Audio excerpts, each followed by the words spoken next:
comic book Primal Man is a good example. Lava rocks were checked in Hawaii by the potassium-argon method. It was said they were almost 3 billion years old, but the lava flow was witnessed to be erupting in 1801. Now, actually, the 1801 flow is anomalous because it carries a large number of olivine rocks included in the lava. Olivine is deep mantle rock and is carried by lava up to the surface.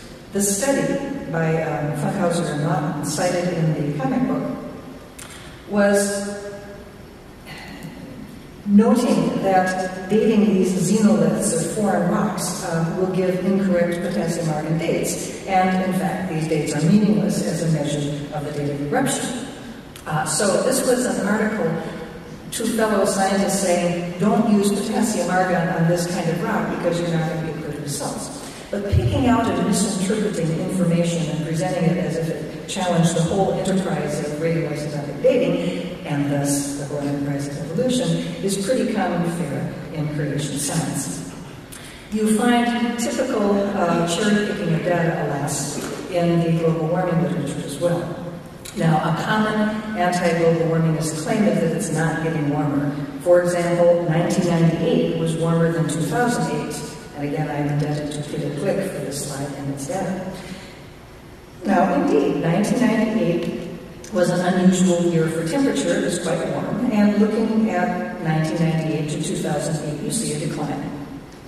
But why choose just those dates? 1997 to 2008 shows a slight rise in temperature, as does 1999 to 2008. But there's cherry-picking involved in the choice of 2008 as well. If you add in the last 2 years of the decade, it's clear that temperature is actually rising, even if you measure from 1998. A second, and in my opinion, even more egregious bit of cherry-picking is also provided by Peter Glick, involving Arctic sea ice melt over time. Now, Arctic sea ice melting is a matter that climate scientists have expressed alarm over as an indicator of oceanic heating.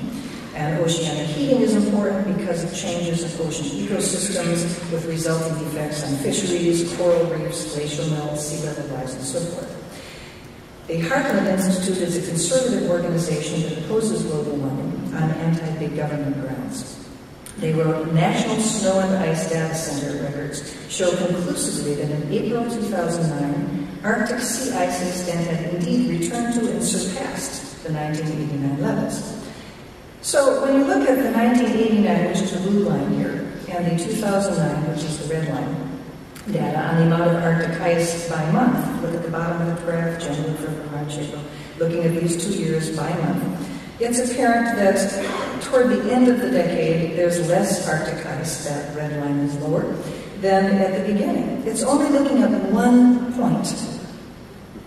It is only looking at the month of April, cherry-picking out April, where there's an anomalous crossing over of these two lines, where there was more ice in 09 than 89. That you could make the conclusion that there is no reduction in sea ice. That is egregious cherry-picking of data. And certainly the data are very clear that over time, from 79 to 2011, the amount of Arctic sea ice has indeed receded, regardless of what happens in any individual month. Now, another way to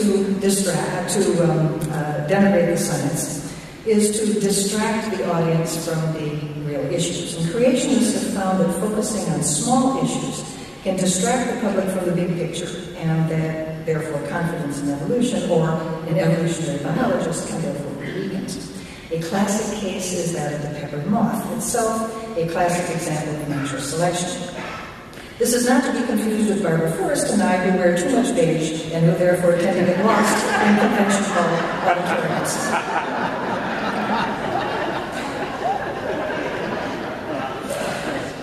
Yeah, I mean, you gotta have some fun. What everyone agrees on is that in Great Britain, before 1848, most of Bistonvexularia moths were of the light-colored variety, the light-colored morph. The first dark moth was found in 1848.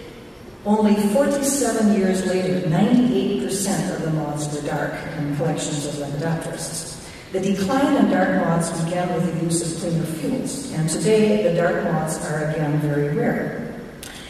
This is not just something that happened in the industrial regions of Great Britain. A parallel rise and fall of related species occurred in the United States, in Pennsylvania and Michigan, and also in places in Germany. Now, where people disagree is the cause of this change in frequency of different colored morphs.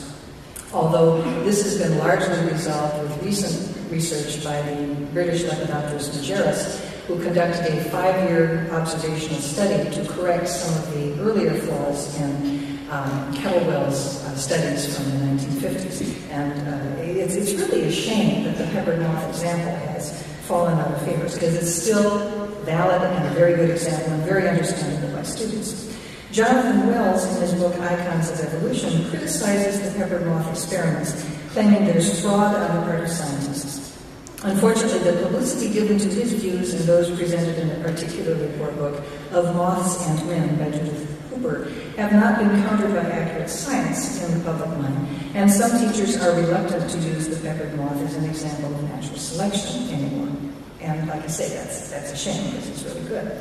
But one of Wells' points is a classic distraction. He accuses textbooks using the peppered moth example of misleading students because they glued the moths to the tree trunks. And moths don't naturally land on tree trunks. Oh, the horror. Let's look again at those textbook pictures. What is the purpose of these pictures? The purpose is to show protective coloration. It's harder to see the dark moth against a dark background. It's harder to see the light moth against a light background. Rinse and repeat, change the description. The reason why you show two moths together is to illustrate protective coloration, one of the components of the bird predation model of the explanation for the change in color morphs over time. No photographer in his right mind is going to go out to the forest, set up his camera on a tree trunk and say, oh good, a dark moth just landed. Maybe in the next 5 hours a white one will land next to it and I can take its picture. Now, how dumb can you get? No, you grab two moths, you put them on a dark background, you take their picture. You take the two moths, put them on the light background, you take the picture. Because the purpose of the picture is to show something different from the conclusion of the research. But this distraction, they glued the moths to the tree trunks, has distracted people from the huge amount of statistical evidence showing the change in moth frequencies in Great Britain and 2 separate continents, for crying out loud, as well as the statistical analysis associating with the changes in substrate color. You know, there's this huge amount of evidence showing that the frequencies of moths changes, and the most probable explanation is, in fact, bird predation. There's experimental as well as observational evidence for this, over and over and over. But they glued the moths to the tree trunks. Therefore, we have to reject the entire peppered moth example. It's a classic case of distraction. Global warming rejectionists also inflate small issues to distract the public from the large amount of data and inference supporting global warming. And perhaps the best example of this is the fuss over leaked University of East Anglia emails, sometimes referred to as ClimateGate. Scientists talking to one another over a period of several years, using the typical shorthand that people use in email, not realizing that it would be read line by opponents. I do want to call your attention to the fact that a half a dozen or more investigative agencies have examined the emails in detail and concluded that there were no fraudulent acts or violations of ethics. Now, perhaps the most serious accusation was directed against University of East Anglia scientist Phil Jones, who was accused of hiding data showing a decline in temperature rather than the expected increase.